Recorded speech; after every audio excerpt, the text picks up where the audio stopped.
Mike, I'll give you the easiest one of all. What does it feel like to be going to the World Series right now? Man, it feels awesome. This is beyond my wildest dreams here. I feel extremely grateful.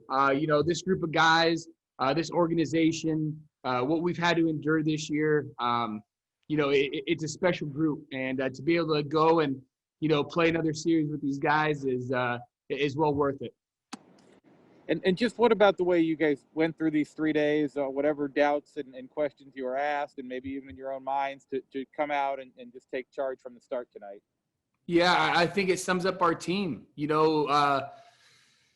Man, you go up 3-0, and whether we get a little complacent, whether we get a little comfortable, whether we put some pressure on ourselves to try to end it quicker, we took ourselves out of our game. And, guys came back today. There was a real sense of calm.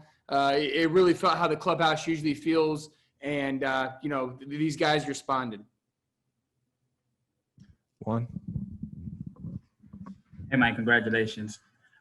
Obviously, it's your first time going to the World Series, but how difficult has this season actually been? You kind of touched on it without the other protocols and everything like that, being in a bubble. And how gratifying is it that you are going to the World Series with this group?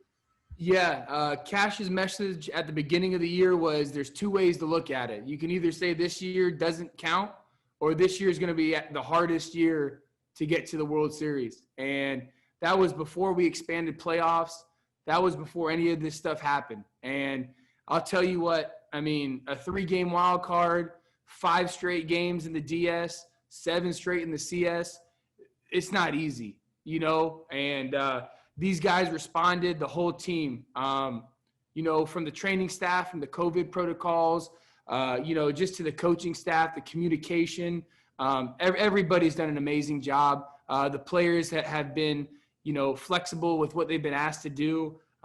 You don't see that very much in the big leagues. Guys get accustomed to a certain style, but this team's resilient and was willing to do whatever they could to win. Thanks, Mike. I hope there's a party in Gainesville. Yeah, go Memphis. Justin Grant. Oh, that was fantastic. I don't even know how to respond after that one. How do you describe Charlie's performance there? And then Cash pulls all the right triggers, but were you even a bit shocked to see him come out there and get him after 65 pitches in the way he looked?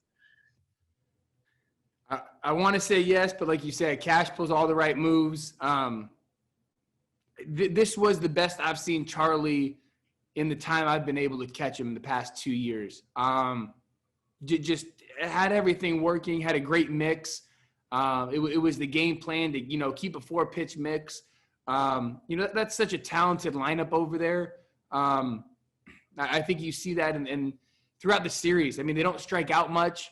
They seem to barrel a lot of balls up. He was able to keep traffic off the bases. I just really, it's so much fun to work with Charlie, the knowledge he brings, what he wants to accomplish, and seeing him do that on the biggest stage is a lot of fun. And the fact that you knew that Memphis beat UCF while you were dealing with the Game 7 might be more impressive than your home run. That's all I've got. I'll tell you what, it was the last thing I watched before I went to the field, and they missed that kick, and I told Willie and Blake, we're going to win a ball game today. True story. I'm glad UCF sacrificed that for you.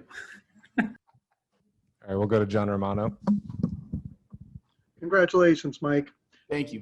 You guys all put on the brave face last night, but I'm curious, what did that clubhouse really look like after that game? And could you talk about anybody that talked to the club, anybody that had anything to say after the game? Quite honestly, it was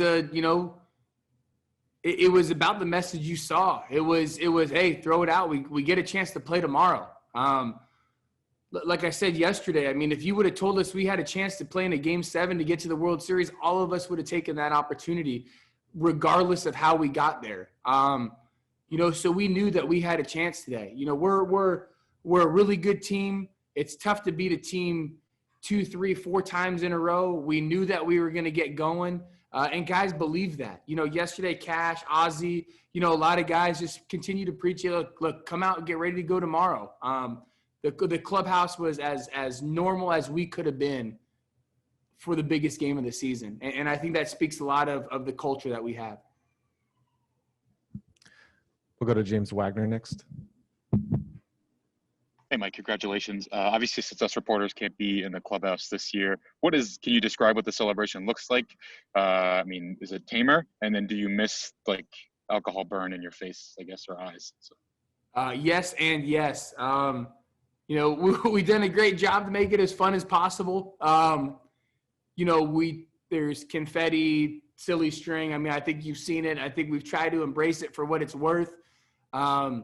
But I'll tell you what, man, there's nothing better than popping bottles and wearing some goggles and it's still seeping through there and burning the eyes. There's nothing better than that. But you know what? There's one time that we get to do that this year, and that's if we win the World Series. And, you know, guys had that in mind. And, you know, like I said, we've been extremely flexible this year. We're going to enjoy it for what it's worth. You know, a couple days off here will be nice to recover, but ready to go to Dallas. So if you do win, there will be sprayed champagne. Rumor has it that that is acceptable. So Okay. I mean, that is the end goal. If you can win the last game of the year, you can pop some bottles. So I mean, that would be even sweeter if that could happen. Thanks, Mike. Next one from Tyler Kepner. And Mike, what is it about the Rays organization that fits you so well? I mean, there's a lot of teams that, you know, they do things in a traditional way, but it looks like the Rays always accentuate what a player does well and not look at maybe what he doesn't do as well. What makes it such a good fit for you? I think the ability to allow us to be ourselves. You know, we're not trying to fit into a mold. We're not trying to be people that we're not trying to be. And that is a very, very hard thing to have players feel, you know, because at some point in your career, someone wants to put a finger on you as a player. And man, it's unbelievable to be able for what they say they could see in me coming over from Seattle, you know, and just give me an opportunity. Like I said, I'm extremely grateful for this organization, and you know, it makes it that much more special that you know that there's a front office and there's a team that believes in you. All right, that's all we'll have time for Mike. Thanks, guys.